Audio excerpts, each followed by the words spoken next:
ನಮಸ್ಕಾರಪ್ಪ ದೋಸ್ತರೆ, ಇವತ್ತಿನ ಒಂದು ವಿಡಿಯೋದೊಳಗೆ ನಾನು ನಿಮಗೆ ಏನು ತಿಳಿಸ್ಕೊಡ್ಲಾಗತ್ತೀನಪ್ಪ ಅಂತಂದ್ರೆ, ನಿಮ್ಮ ಒಂದು ಮೊಬೈಲ್ ಇರ್ತದಲ್ಲ, ಮೊಬೈಲ್ ಒಳಗೆ ಅಲೈಟ್ ಮಿಷನ್ ಅಪ್ಲಿಕೇಶನ್ ಒಳಗೆ XML ಫೈಲ್ಗಳನ್ನು ಯಾವ ರೀತಿ ಇಂಪೋರ್ಟ್ ಮಾಡೋದು ಅಂತ ನಾನು ನಿಮಗೆ ಕಂಪ್ಲೀಟಾಗಿ ತಿಳಿಸ್ಕೊಡ್ತಾ ಇದ್ದೀನಿ.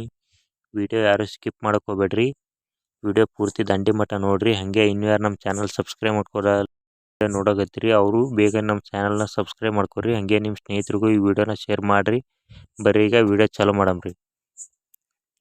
ಮೊದಲಿಗೆ ನೀವು ಅಲೈಟ್ ಮಿಷನನ್ನು ಓಪನನ್ನು ಮಾಡ್ಕೋಬೇಕಾಗ್ತದೆ. ಓಪನನ್ನು ಮಾಡ್ಕೊಂಡ ನಂತರ ನಿಮಗೆ ಇಲ್ಲಿ ಸೈಡಲ್ಲಿ ಕಾಣ್ತಾ ಇದೆ ನೋಡಿ, ಟೆಂಪ್ಲೇಟ್ ಅಂತ ಒಂದು ಆಪ್ಷನ್ನು. ಅದರ ಮೇಲೆ ನೀವೀಗ ಕ್ಲಿಕ್ಕನ್ನು ಮಾಡ್ಕೋಬೇಕಾಗ್ತದೆ. ಕ್ಲಿಕ್ಕನ್ನು ಮಾಡ್ಕೊಂಡ ನಂತರ ನಿಮಗೆ ಟಾಪಲ್ಲಿ ಕಾಣ್ತಾ ಇದೆ ನೋಡಿ, ಅಪ್ಲೋಡ್ XML ಫೈಲ್ ಅಂತ. ಅದರ ಮೇಲೆ ನೀವೀಗ ಅಪ್ಲೋಡ್ ಅಂತ ಆಪ್ಷನ್ ಇದೆ, ಅಲ್ಲಿ ಅದರ ಮೇಲೆ ಕ್ಲಿಕ್ಕನ್ನು ಮಾಡ್ಕೋಬೇಕಾಗುತ್ತೆ. ಕ್ಲಿಕ್ಕನ್ನು ಮಾಡ್ಕೊಂಡ ನಂತರ ನಿಮ್ಮ ಒಂದು ಫೈಲ್ಗಳು ಓಪನ್ ಆಗ್ತವೆ. ಅಲ್ಲಿ ಫೈಲ್ಗಳು ಓಪನ್ ಆದ ನಂತರ ನೀವು ಡೌನ್ಲೋಡ್ ಮಾಡ್ಕೊಂಡಿರ್ತಕ್ಕಂಥ XML ಫೈಲ್ ಇರುತ್ತಲ್ಲ, ಅದನ್ನು ಸೆಲೆಕ್ಟನ್ನು ಮಾಡಿಕೊಂಡು ನೀವು ಅಪ್ಲೋಡ್ ಅಂತ ಮಾಡ್ಕೋಬೇಕಾಗುತ್ತೆ. ಈಗ ನಾನು ತೋರಿಸ್ತಾ ಇದ್ದೀನಿ ನೋಡಿ. ಈಗ ನಾನು ಅದರ ಮೇಲೆ ಕ್ಲಿಕ್ಕನ್ನು ಮಾಡ್ಕೋತಾ ಇದ್ದೀನಿ. ಕ್ಲಿಕ್ಕನ್ನು ಮಾಡ್ಕೊಂಡ ನಂತರ ಅದು ಆಟೋಮೆಟಿಕ್ಕಾಗಿ ಇಂಪೋರ್ಟ್ ಆಗುತ್ತೆ ಅಲೈಟ್ ಮಿಷನಲ್ಲಿ. ಈಗ ಬ್ಯಾಕ್ಗೆ ಹೋಗಿಬಿಟ್ಟು ನೋಡಿ, ಈಗ ಇಲ್ಲಿ ಇಂಪೋರ್ಟ್ ಆಗಿದೆ ಈ ಒಂದು XML.